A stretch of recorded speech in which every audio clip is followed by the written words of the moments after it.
자, 신명기 말씀. 자, 오늘 두 번째 시간입니다. 신명기 1장 9절부터 18절 말씀까지.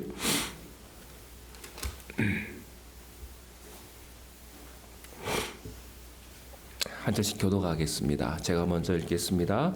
그때에 내가 너희에게 말하여 이르기를 나는 홀로 너희의 짐을 질 수 없도다. 여호와께서 너희를 번성하게 하셨으므로 너희가 오늘날 하늘의 별같이 많고 너희의 조상의 하나님 여호와께서 너희를 현재보다 1000배나 많게 하시며 너희에게 허락하신 것과 같이 너희에게 복 주시기를 원하노라. 괴로운 일과 너희의 힘겨운 일과 너희의 다투는 일을 담당할 수 있으랴. 너희의 각 지파에서 지혜와 지식이 있는 인정받는 자들을 택하라. 내가 그들을 세워 너희 수령을 삼으리라 한즉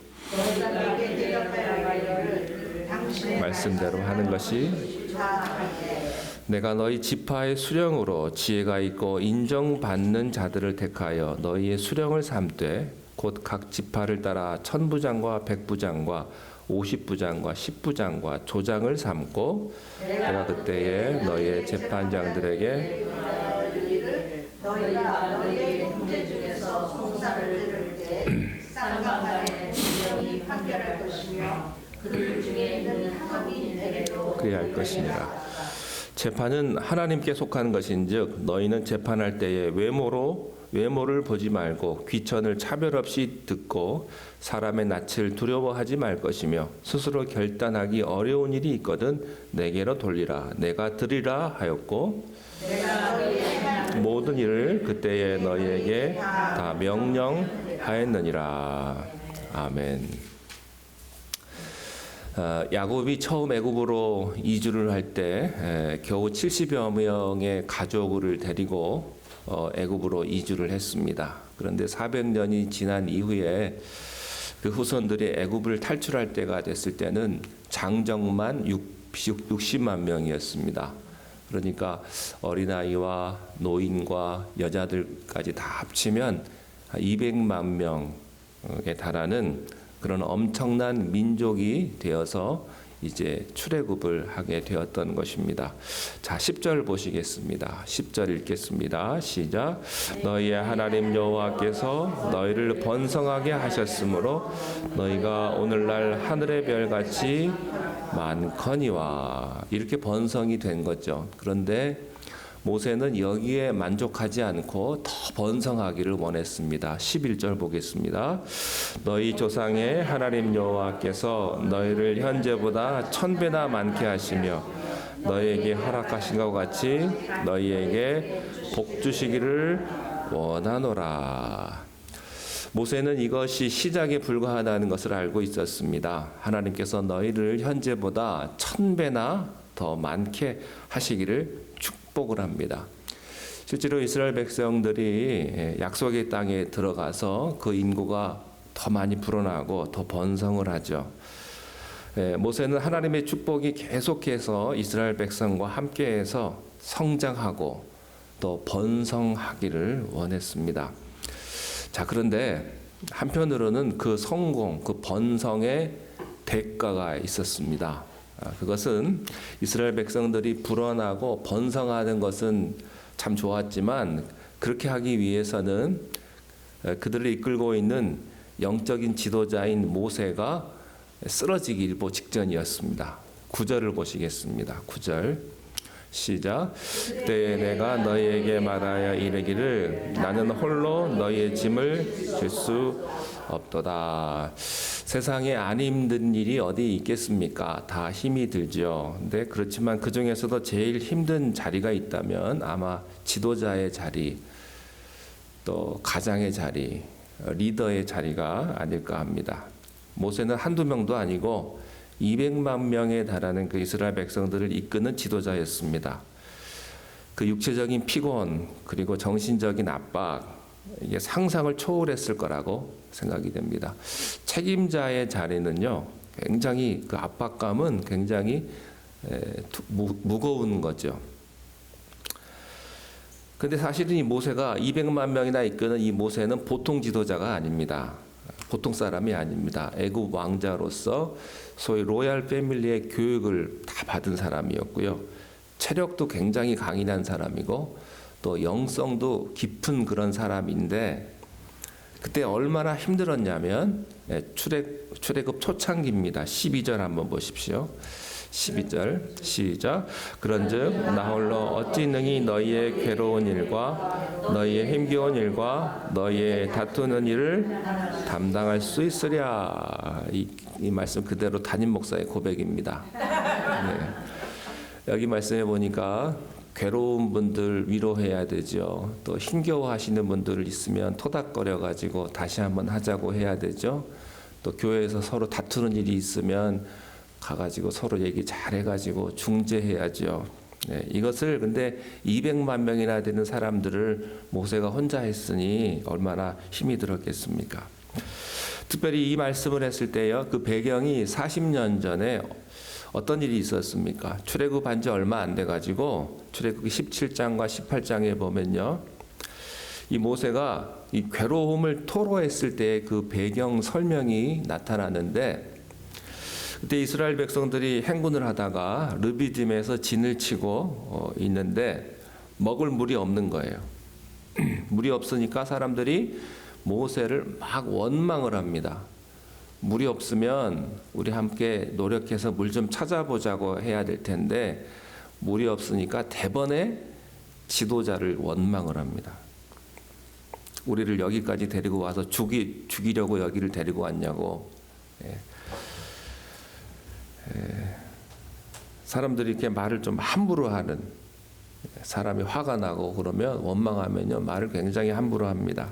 왜 우리를 애굽에서 데리고 와서 이렇게 생고생을 시키냐고 막 원망을 하죠. 저는 여러분들이 원망을 하는 분이 아니라 원망을 받는 자리에 갈 수 있기를 바랍니다. 진정한 하나님의 사람은 원망을 받는 사람이다라는 것을 알 수가 있어요. 여러분 보십시오. 문제가 있으면 그 문제만 가지고 이야기를 해야 되는데 사람이 좀 불평하기 시작하면요 옛날 걸 다 끄집어냅니다. 그래가지고 차라리 그때 처음부터 애굽에서 안 나왔으면 이런 일 없지 않냐고. 그때 모세가 하나님의 명령대로 지팡이를 들고 반석을 칩니다. 그래서 물을 마시게 했죠. 근데 그게 끝이 아니었어요. 또 아말렉 족속을 만나가지고 공격을 당하게 됩니다. 그러니까 또 이번에는 왜 우리를 여기까지 또 데리고 와가지고 이 광야에서 아말렉 사람들에게 죽게 만들었냐고. 하나님께서 이번에는 여호수아를 보내셔서 싸우게 하셨고 또 모세는 산에 올라가서 지팡이를 들고 이스라엘 백성들이 승리하도록 그렇게 중보를 합니다. 옆에서 아론과 훌이 함께 도와주지 않으면 안 될 정도로 열심히 기도해서 승리를 해요. 그리고 그 다음날 모세가 쉽니까? 아닙니다. 못 쉽니다. 하루 종일 백성들의 재판을 들어줍니다. 그러니까 그때 모세의 나이가 80 노인인데 얼마나 탈진했겠습니까? 그래서 나 홀로 어찌 담당할 수 있으랴? 모세의 입에서 나왔던 처음 고백이에요. 나 못하겠다. 어떻게 보면 하나님 앞에 사직서를 제출한 겁니다. 하나님 나 못하겠습니다. 백성들은요 그래도 스트레스가 쌓이면 한 번씩 원망하고 풀 때라도 있죠. 한 번씩 스트레스 풀 수 있지만 모세는 지도자니까 어디 가서 풀겠어요. 그러니까 하나님 앞에 가가지고 울면서 스트레스를 풀고 하나님 앞에 가서 하소연할 수밖에 없죠. 모세가 정말 열심히 했는데 열심만 가지고 안 되거든요. 우리가 그렇지 않습니까? 신앙도 그렇고요. 모든 게 다 그렇습니다. 내가 열심히 하면 될 것 같은데 제가 우리 교회 와가지고 정말 열심히 하고 교인들을 정말로 사랑하면 될 것 같은데 또 그것만으로도 안 되더라고요. 여기에 딜레마가 있어요. 그래서 모세는 한편으로는 이스라엘 백성들이 계속 번성하고 번창하고 비전을 붙들고 나가기를 원하지만 또 한편으로는 그것을 감당하기 위해서는요 자기의 리더십에 오버로드가 걸려버린 거예요. 감당할 수 없어서 지쳐서 쓰러지고 그러면 앞으로 나가야 되는데 어떻게 할 것인가. 또 비전은 가지고 계속 번성하기를 원하거든요. 그래서 이런 딜레마에 빠지게 되는 겁니다. 비전을 향해서 나가야 되긴 하겠는데 자기 자신은 너무 영적으로 탈진해 있으니까 지쳐 있고 사람들에게 자기도 상처도 받고 이게 어떻게 할 거냐. 그래서 이것을 가지고 하나님 앞에 토로한 겁니다. 교회에서도 보면요, 상처를 잘 받으시는 분도 있어요. 별것도 아닌 거 가지고 상처를 받고 또 정기적으로 상처받는 분이 있고 또 심심하면 상처받는 분이 있고 그런 분들이 있어요. 근데 그런 분들은 또 좀 괜찮아져요 또. 근데 또 어떤 분들은 상처를 잘 안 받는 분들이 있어요. 그냥 무던하신 분들. 근데 그분들도 상처를 받더라고요. 그것을 표현을 안 하고 다 속으로 삼키는 거지. 우리 교인이 한 40명, 50명 정도인데 40명, 50명 중에 상처 안 받는 사람은 한 사람도 없어요. 저도 상처받고요. 우리 권사님들도 상처받고요. 다 상처받아요. 근데 상처를 받으면서도 그냥 묵묵히 그냥 지나가는 거죠. 근데 모세도 상처받았을 거예요. 그러니까 하나님 앞에 이렇게 말하는 거죠. 나 이거 못하겠습니다. 내가 어떻게 이거 혼자 다 감당하겠습니까? 이렇게 이야기를 하는 거예요. 근데 사실은 모세가 혼자 감당한 것은 아니었죠. 너무 힘드니까 그런 얘기가 나온 거지. 사실은 하나님이 모세를 뒤에서 다 받쳐줬기 때문에 여기까지 온 거예요.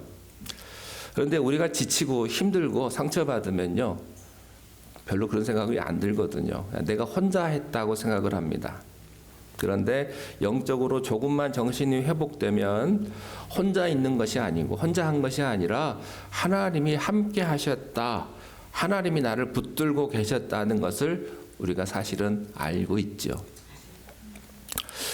모세가 영적으로 이것을 알았을 텐데 너무 힘드니까 약간 잠깐 미스한 것 같아요. 그래서 출애굽기 18장에 보면 하나님께서 모세의 장인 이드로를 통해서 모세에게 아주 기가 막힌 해법을 제시해 줍니다. 그게 오늘 본문 13절에서 18절까지에 나오는 말씀인데요. 이게 사실은 모세의 아이디어 같지만 실은 하나님께서 그때 모세의 장인 이드로를 통해서 주셨던 이스라엘 민족의 리더십에 대한 아주 획기적인 그런 말씀입니다. 자, 13절 함께 읽겠습니다. 시작. 너희의 강파에서 지혜와 지식이 있는 인정받는 자들을 택하라. 내가 그들을 세워 너희의 수명을 삼으리라 한즉. 자, 모세의 딜레마에 대한 응답입니다. 비전은 계속 키워나가야겠지만 자기 자신은 탈진해 있는 이런 딜레마에 대한 응답은 팀 리더십입니다. 현실의 문제를 도피하는 것이 아니라 팀 리더십을 세워서 해결하는 겁니다. 지도력은 나누면 커지는 거거든요. 혼자서 다 하려고 하지 말고 함께 짐을 나누어 지라 하는 것입니다. 그러니까 이 모세의 이 탈진으로 인해서 본의 아니게 이스라엘의 새로운 형태의 국가 정치 시스템이 갖추어지게 된 겁니다. 그래서요, 하나님의 사람에게 위기는 항상 기회입니다. 기독교 신앙의 모든 그 뛰어난 신학책들은요, 어디에서 나왔냐면 이단들을 대처하기 위해서 나온 거예요. 이단들이 막 공격을 하니까 그러면 우리는 뭐냐? 사실은 처음부터 교리가 있었던 건 아니죠. 말씀만 있었는데 이단들이 막 공격을 하니까 그 이단들에 방어하기 위해서 만들어진 게 정통 교리예요. 그래서 정통 신학이 그때부터 체계화가 된 거죠. 마찬가지로 조직에 있어서의 위기는 하나님께서 새로운 시스템으로 업그레이드 하라고 주는 아주 좋은 시그널일 수가 있다고 하는 사실입니다. 교회가 이렇게 한 번씩 이렇게 성장하려고 그러면 중간중간에 브레이크가 걸려요. 그때는 어떻게 보면 위기지만 어떻게 보면 또 기회예요.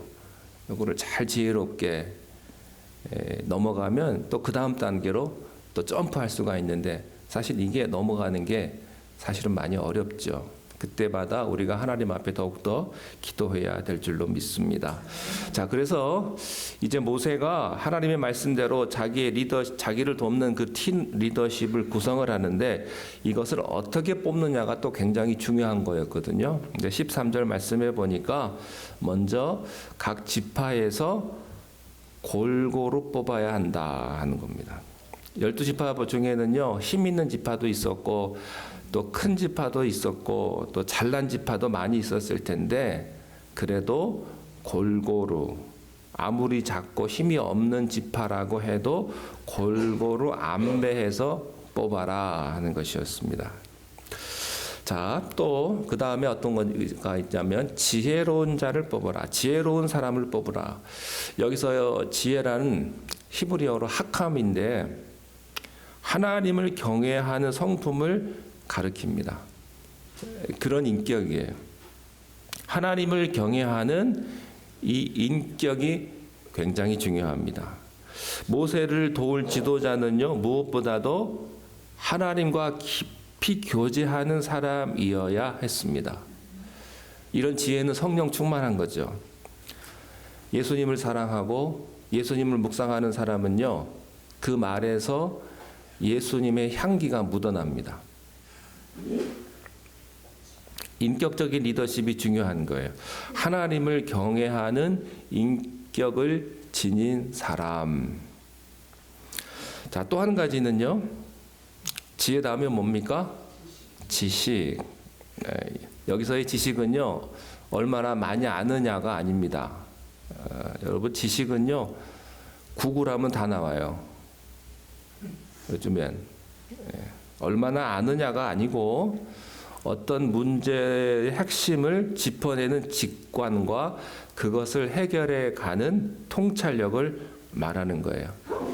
어떤 사람은 아는 것도 많고 좋은 대학도 나오고 박사학위도 있는데 어떤 위기 상황에 부딪혔을 때 그 문제의 핵심을 파악하지 못하고 우왕좌왕하는 사람이 있습니다. 그러니까 많이 아는 게 중요한 게 아니에요. 아는 건 다 찾아줘요. 금방금방 알 수 있어요. 문제는 그것을 내가 어떻게 적용하고 빨리 정확하게 문제의 핵심을 짚어내느냐가 중요한 것이죠. 그래서 하나님께서 주신 지식을 가진 사람은요, 센스가 있어요. 센스가. 어떤 상황이 터졌을 때 문제의 핵심을 빨리 파악하고 빨리 자기가 대안이 될 수 있는 그런 사람입니다. 근데 이런 지혜와 지식은요, 하나님의 선물입니다. 네. 최고의 지혜와 지식을 기도해서 누가 받았냐면 솔로몬이 받았죠. 솔로몬이. 여러분, 우리도 겸손히 기도하면 하나님께서 우리에게 지혜와 지식을 선물해 주실 줄로 믿습니다. 자, 또 한 가지, 인정받는 자들을 택하라 그랬습니다. 인정받는 자라는 말은 주변 사람들이 다 알고 존경하는 자라는 뜻입니다. 그러니까 하루아침에 만들어진 인스턴트식 그런 사람이 아니고요. 우리도 보면 사람은 역시 좀 지켜봐야 되겠더라고요. 그 사람 뭐 잠깐 봐서 뭐 한 몇 달, 한 1년 봐서 그 사람 모르고 꾸준히 한 몇 년 동안 지켜봐야 그 사람을 알지. 제가 이제 지내오면서 제 자신만의 모토가 있는데 그게 뭐냐면요, 첫인상에 속지 말자요. 첫인상은 굉장히 좋은데 나중에 후회하는 경우가 좀 많았거든요. 첫인상에 속지 말. 어떤 사람은 첫인상은 별로 안 좋은데 지내놓고 보니까 이 사람 참 진국이다. 그런 사람들도 있더라고요. 그래서 주변 사람들에게 영적인 그를 잘 아는 사람들이 그의 인품과 실력을 인정해줘야 됩니다. 그래서 자연히 성령께서 수면 위로 올려주는 그런 사람이에요. 사도행전에서 초대교회 집사를 세울 때 바로 이 기준을 적용을 했습니다. 공동체에서 인정받는 사람, 그런 사람들이 모세를 돕게 했다. 그러니까 현대교회에서는 아마 장로님들이 해당되겠죠. 자, 16절과 17절 말씀을 보겠습니다. 시작. 내가 그때에 너희의 재판장들에게 명하여 이르기를 너희가 너희의 형제 중에서 송사를 들을 때에 쌍방간에 공정히 판결할 것이며 그들 중에 있는 타국에서도 그리할 재판은 하나님께 속한 것인즉 너희는 재판할 때에 외모를 보지 말고 귀천을 차별 없이 듣고 사람의 낯을 두려워하지 말 것이며 스스로 결단하지 어려운 일이 있거든 내게로 돌리라. 내가 자, 모세가 강조한 것 중에 하나가 이겁니다. 재판장들에게 공정한 재판을 할 것을 강조합니다. 이 재판이 굉장히 중요합니다. 여러분, 지혜와 지식을 기도해서 받은 솔로몬이 왜 그렇게 나라를 잘 다스렸는지 아십니까? 재판을 잘했기 때문입니다. 재판을 너무나 잘하니까 하나님의 지혜가 그 사람에게 나타나는 것을 보고 사람들이 두려워했다고 했어요. 여러분들도 혹시 누군가를 중재할 자리에 있을 때요, 여러분들이 중재를 잘하잖아요. 그러면 사람들이 여러분을 두려워합니다. 너무 한쪽 편만 들고 내 어떤 선입견이나 내 생각과 내 가까운 사람 편에 서서 이야기를 하면요, 신뢰를 잃게 될 수밖에 없겠죠. 그래서 어느 나라든지요, 선진국들은요, 이 재판의 공정성, 재판의 권위가 살아 있어요. 근데 이 17절에 보니까 재판은 하나님께 속한 것이다 이렇게 말씀을 하세요. 모든 재판장들은요, 하나님의 임명을 받은 대리자들입니다. 그래서 재판할 때 하나님의 뜻에 맞게 하나님의 이름으로 하나님의 마음으로 하나님께 영광 돌리게 판결을 해야 했던 것이죠. 자, 그러면 그 재판을 어떻게 할 것이냐? 제일 중요한 것, 공평하게, 공정하게 판정하는 것입니다. 16절에 보면 쌍방간에 공정하게 판결을 해야 되는데 특히 강조하신 것이 있어요. 그것은 약자에게 불이익을 주면서 재판하지 말아라. 약자를 편애하라 그러지도 않았고요. 그렇지만 페어하게, 부자라고 해서 그 사람에게 더 마이너스를 주는 것도 아니고, 또 약자라고 해서 그 사람에게 더 플러스를 주는 것도 아니고, 공정하게, 공평하게 그렇게 해라 이렇게 말했어요.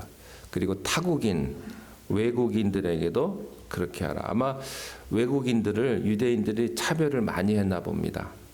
외모로 보지 말고 상대의 신분에 흔들리지 말고 또 사람의 낯을 두려워하지 말고, 그 다음에 17절에 보면 부당한 압력에 무릎 꿇지 말고 재판하라 이렇게 말씀을 하세요. 그리고 제일 중요한 것, 모세가 17절 마지막에 이렇게 말합니다. 어려운 일이 있거든 누구에게로 데리고 와라? 나한테 와라. 나한테 와라. 내가 마지막에 해결해 주겠다. 이게 진짜 리더예요. 그죠?